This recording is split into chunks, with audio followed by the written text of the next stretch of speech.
A Cultura informa. Opinião. Ele está chegando com os comentários, a opinião e a análise social de hoje. Professor Carlos Silva, boa tarde. Boa tarde, André Santiago. Boa tarde, Elaine Dias. Boa tarde, ouvintes do Cultura Informa. Boa tarde, professor. Qual o comentário de hoje? Pátria ultrajada. Vamos ao comentário. Bom, primeiro porque esse título eu tirei do hino do soldado brasileiro, né? Mas o que nós queremos colocar nesse comentário é ponderar dois pontos. O primeiro é com relação à CPI, que naturalmente se refere à pandemia. O que nós estamos observando é muito sério, não é? Primeiro porque estamos vendo a presença de dois extremos do nosso país que estão envolvidos numa possível picaretagem nacional em busca do lucro através por intermédio da morte de milhares de pessoas por causa da Covid.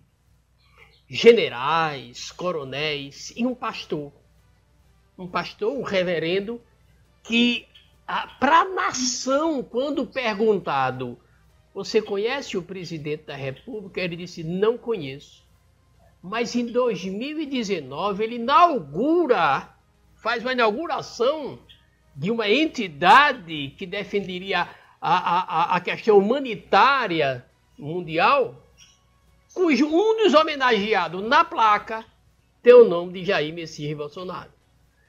Veja que coisa louca. Alguém que se coloca como reverendo, como pastor, que deveria respeitar o Salmo 101 e versículo 107, que ele não lembrou desse salmo, e disse que não conhecia o presidente.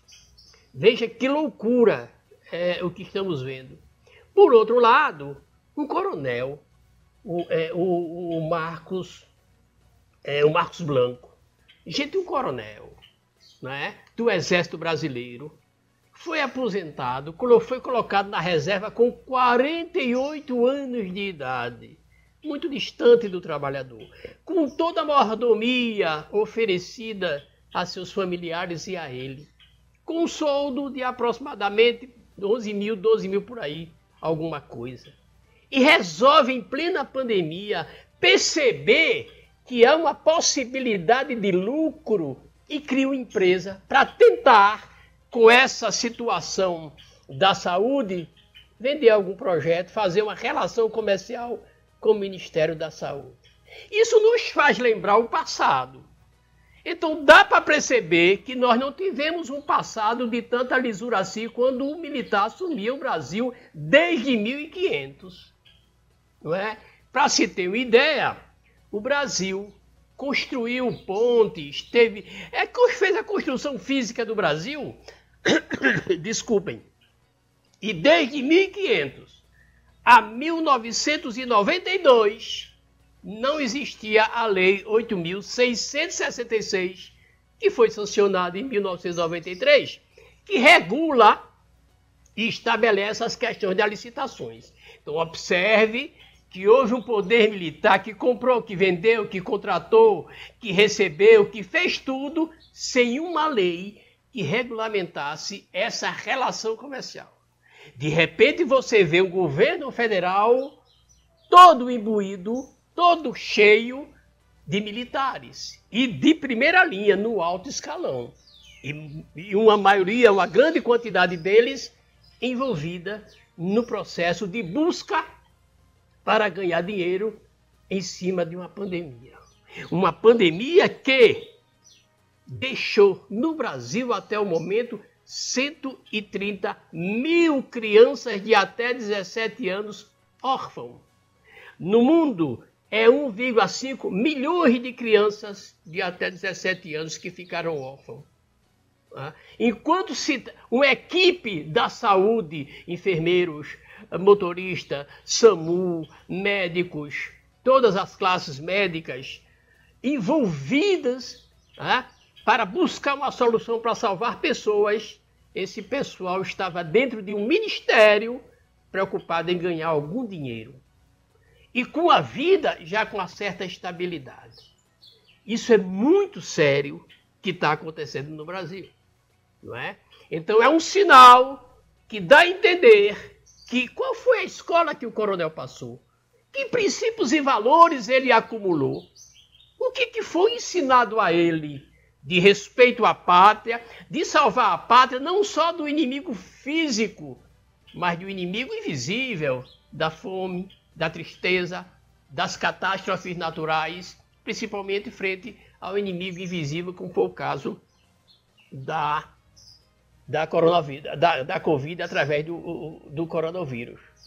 Então, gente, isso é muito sério. A gente vai ver um conjunto de pessoas dos mais altos níveis tentando proteger o óbvio.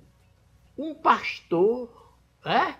Não estou dizendo que pastor é santo, mas ele prega uma verdade respeitando aquilo que está na literatura cristã.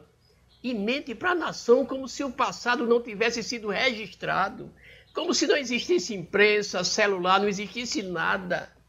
E simplesmente diz, não conheço. E ele frequenta a mesma igreja em que a primeira-dama também frequenta. Gente, isso é muito sério, que o governo federal, pela primeira vez, usou empresas privadas e instituições para fazer compra quando ele pode comprar direto qualquer produto em situação emergencial, qualquer um. E o segundo ponto é exatamente sobre a questão dos Correios. Por que querem privatizar o Correio? Qual o impacto econômico e social disso na sociedade? Primeiro impacto é econômico, pesadíssimo. Por quê? Porque o Correio teve um lucro em 2020 de 1,53 bilhões de reais. Esse foi o lucro.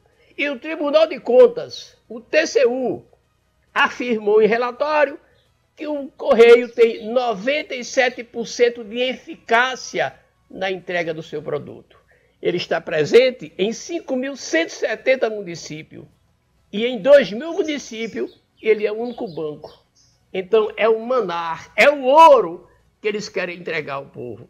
E o impacto social é muito mais profundo, porque é mais uma entidade que não vai oferecer à sociedade a possibilidade de concurso para os jovens, para que ele possa entrar através de um concurso, ter sua estabilidade e fazer funcionar como a saúde funciona, como a educação funciona, todos os órgãos e instrumentos de controle sociais têm 70%, 80% de funcionários concursados, com estabilidade. E isso faz com que eles não precisem mendigar ou depender de atitudes politiqueiras.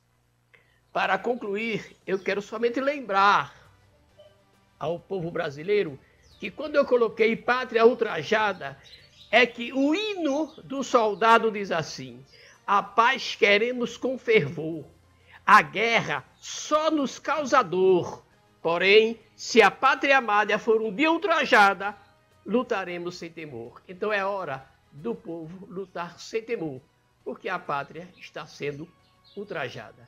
Era isso que tínhamos que passar para o ouvinte do Cultura em Forma.